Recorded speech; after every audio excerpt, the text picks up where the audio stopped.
Hello, thank you for joining us. My name is Elmer Moore, and I'm the project team lead for Scale Up Milwaukee, and we're presenting another Google Hangout.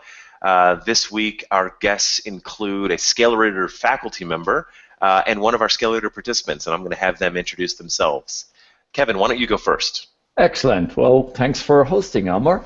My name is Kevin Mulcahy, like Father Mulcahy on MASH, no relation for those of you that are big 70s fans.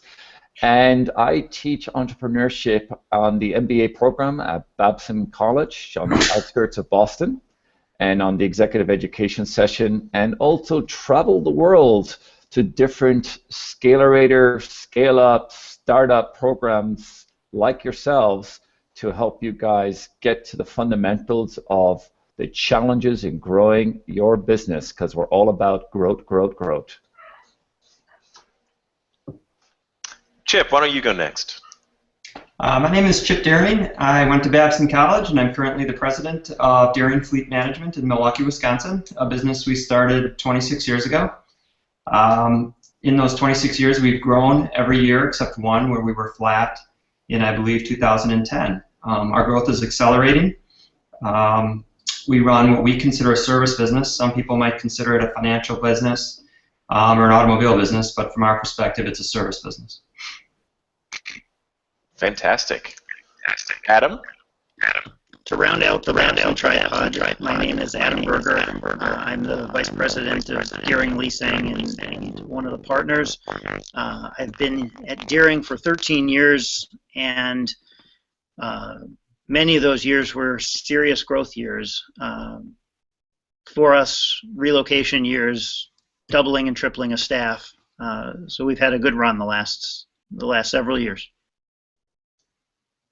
Great, thank you. So, Kevin, I'm going to invite you to ask the first question of these guys, but I do want to make sure that we hear from them how this came to be and why growth is such an important factor for them. Excellent. So, as the first question, let's get to the heart of growth. Growth can't happen without people. And as you grow, the people challenges start to reveal themselves differently. What has been the key people challenge that has been related to your growth?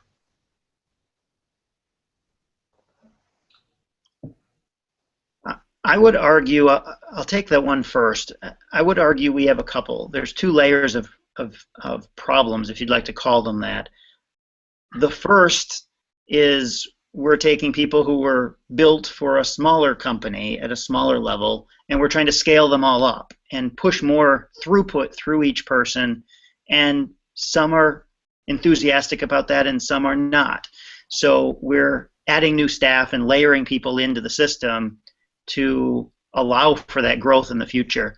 The second is, quite honestly, just staffing the growth in general and finding talent that will both drive it and service it. In addition to taking our existing staff and helping drive them and keep them in phase with that growth, if you will. And I'll second that. My initial thought with what Adam was saying is exactly. I'll just go a little more in depth. We feel like every 9 months, every 10 months, we almost feel like we're starting a new company because of the needs in terms of each department, and the expectations that either our clients have because we're getting larger, more sophisticated clients. We're doing a lot more volume, and our expectations keep growing. Unfortunately, a lot of times the people don't grow as quickly as our needs and expectations. So there's a lot of reshuffling, and we really have to do a good job of understanding who's with us and reassigning people. And it's great, and it's really fun, and it's a challenge. When we started the business, we didn't think so much. I didn't personally think so much people-oriented. It was more about processes. But like you stated, it really is the people, and having the people all work together in the right culture, I think, is just really critical. Right. And you mentioned culture. I know Chip outlined staffing availability and then went on to make the distinction between the availability of skills. But Chip, you brought it to the next level of the growth culture. What is it, or how do you screen for culture after availability and skills are evident, what is it that you look for, and how do you convey or screen for culture, and what role does culture play in your growth story? Gosh, if I believe if we could answer that in 1 second, we'd be a genius and we could sell it. We came across culture by accident. It was a true empathy for our clients and working hard. One of the ways I've understood our culture is we're very impatient people. When things need to be done, everybody shows up at our door and knocks to get things done. And because it's all in relation to trying to help our clients. That's the way I was, a very impatient person. That's the way Adam is, even more impatient, which is great. But these are the types of things that just for us has come naturally. As we get more people, it becomes harder because not everybody has the thoughts that we do or the core of it. So we're trying to do all that. People are very, very hard to understand until you've worked with them for a while, and we're doing the absolute best we can to get to know people quickly and understand what makes them tick. But boy, is it hard. And if we had the answer, I think we'd be geniuses. So, you know, what you just said, Chip, reminds me of one of our former Scale participants who talked about creating a culture in her company where people knew that they can't walk to the waterfront. Because if they had enough time to be walking, then they weren't busy enough, and they weren't aggressive enough, and assertive enough to be invigorated. Kind of an echo here. I think it's from Adams. I just want to mention that. Say that again? We're getting a bad echo. Oh, I'm sorry. Then I will let Kevin continue. All right. Sorry, so you were extending from, there was a little bit of an echo on the line there, but you were talking about, and I think that was from Chip when you can mute there. Can you really put that question out again? We had a lot of feedback on that question, sorry. Yes, so very quickly, I was just mentioning one of the former Scalerator participants talked about looking or making sure that her employees never walked to the water fountain, that they always were running to the water fountain, because the idea that they'd have enough time and leisure to walk to get water, walk to the bathroom, suggested that they didn't operate with the sense of urgency that was appropriate for their growth. And I was reminded of that when I listened to Chip and the impatience that you describe in yourself and Adam. So that's what I was mentioning.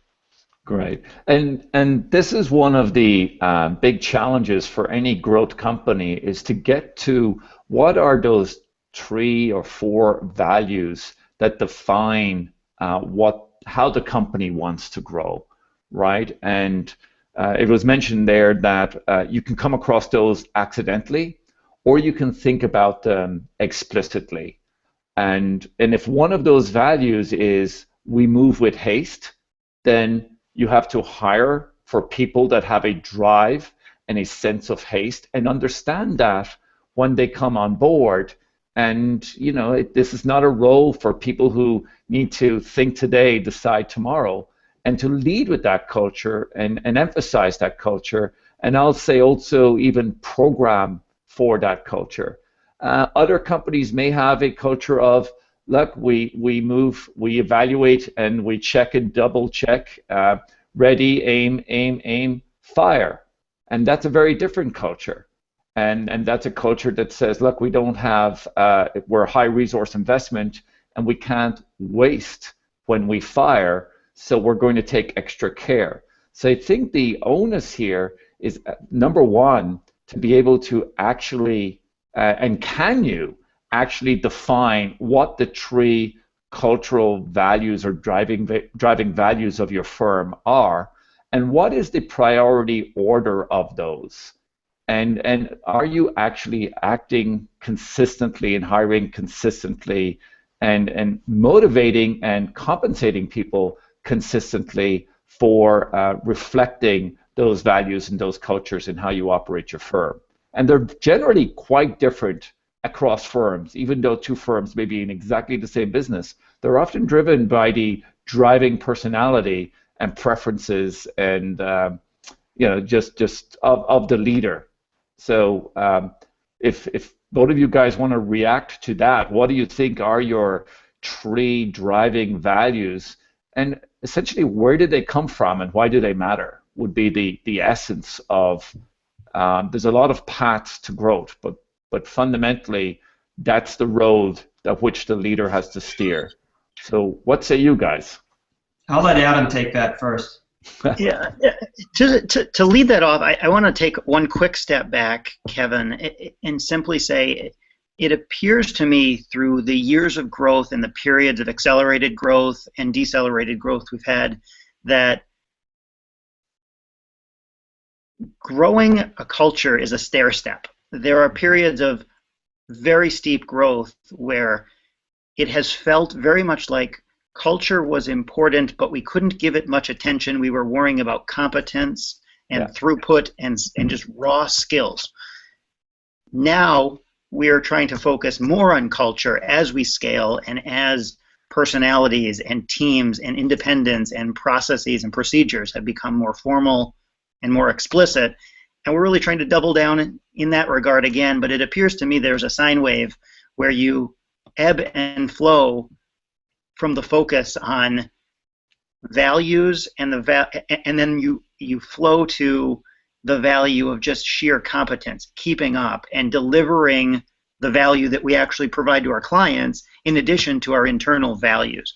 But to your question about what are three sort of hallmark values, one is we say yes, and I think it's been critical to our success. Chip bred that into this company.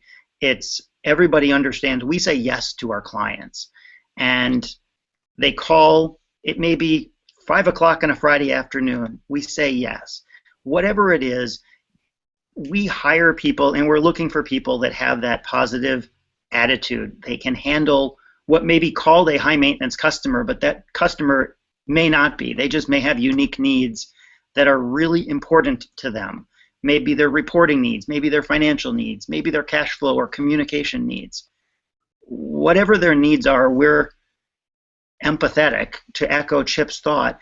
And I think that is probably our second value. We really do empathize with our clients and our employees and try to understand who they are, what they need, and why they need it. And instead of viewing it as, boy, they just took 30 minutes away from my family, it's we can really do right by our clients, score some points, and solidify this relationship for the long term. I would say those two are very strong mainstays, and I'll struggle with the third, but if I think of it, I'll let you know. Okay. Adam, the two, we worked together, so he came up with two of mine on my list. I will add the third one that's both a positive and a negative.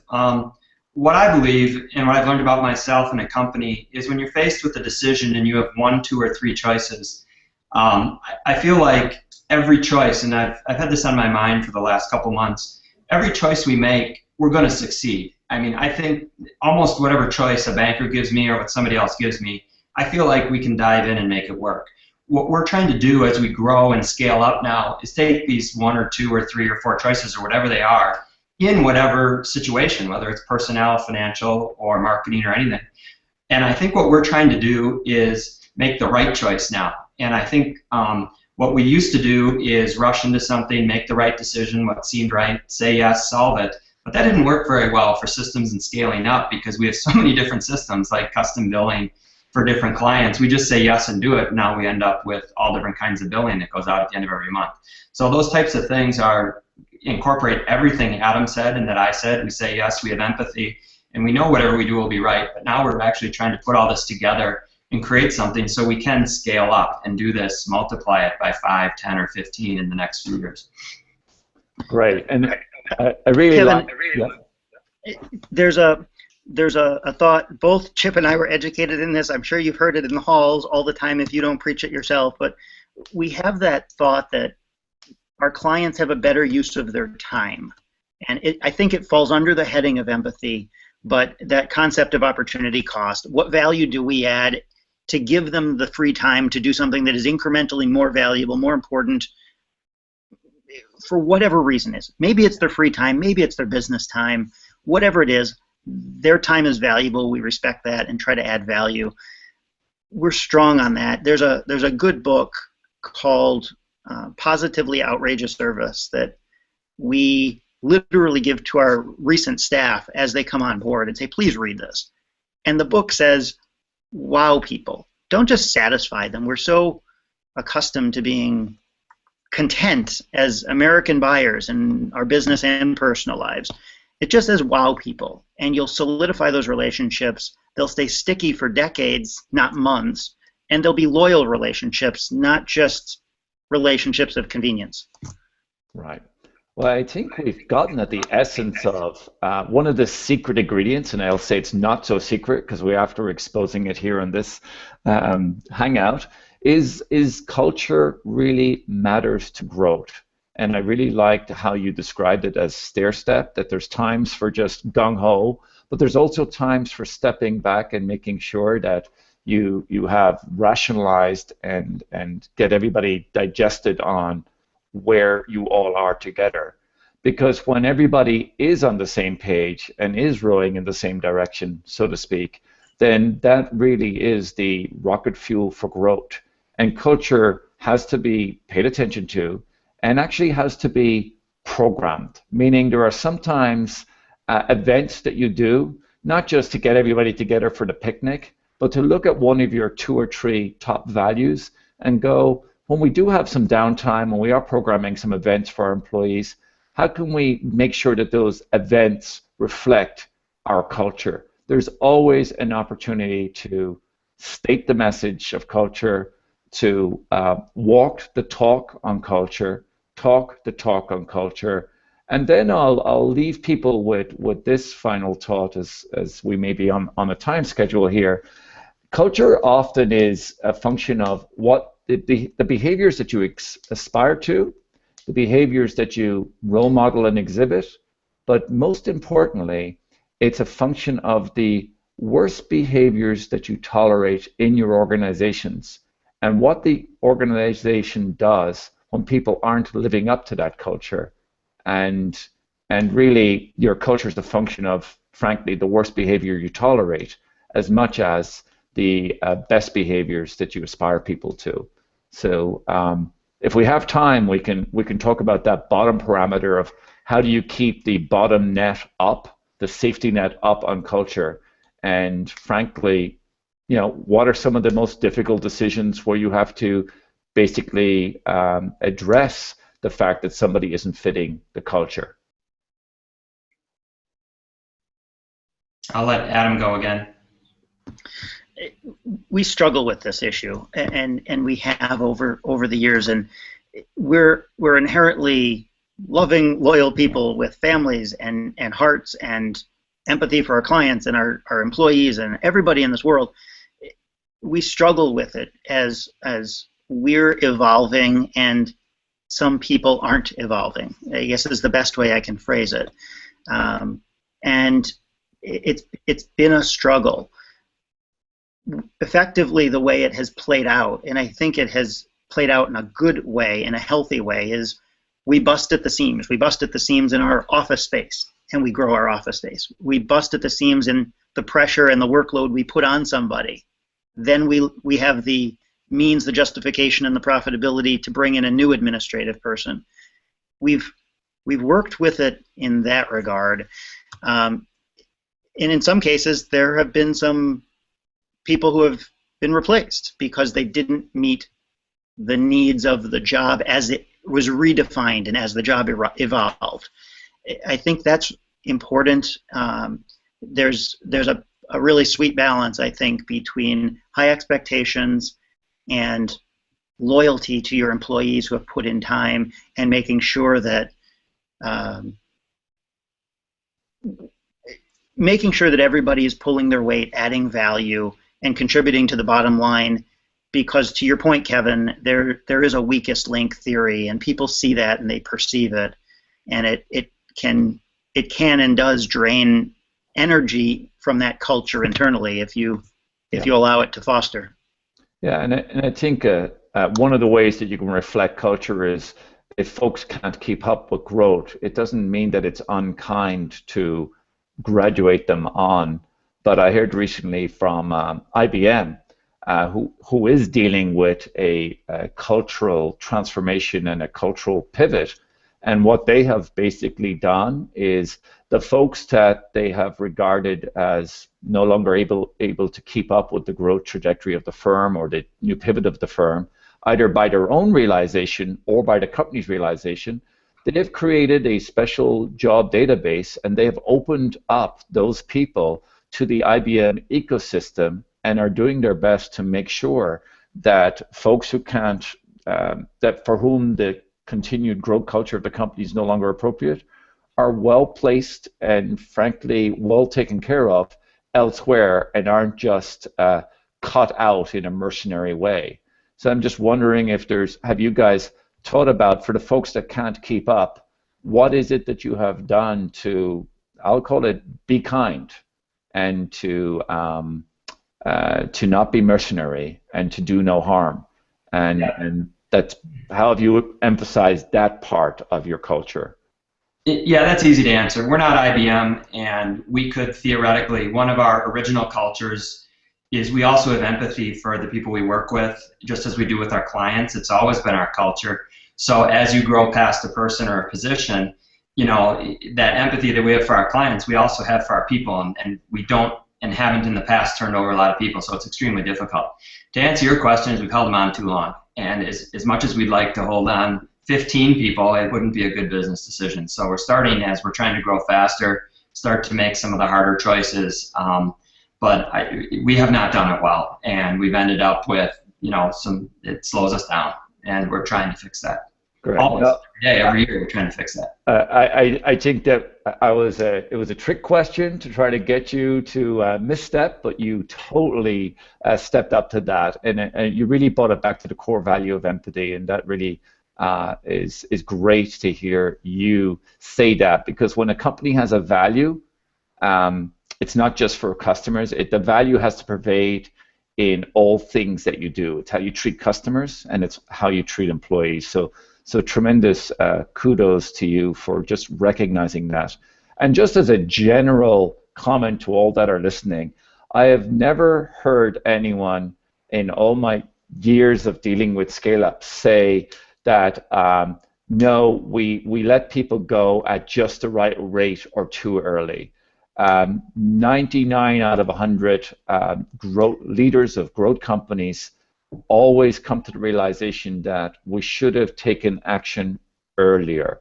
So it's never a perfect step, but as long as you feel like that gap of we're taking action earlier this year than we did last year, as long as you're moving to close the gap between the time you first realized that you needed to take action and the challenge and the difficulty of taking action, as long as that gap is closing over time, then you're becoming certainly a more proficient and more effective leader of a growth-oriented company. But you can never, it's like timing the stock market, you can never time it perfectly.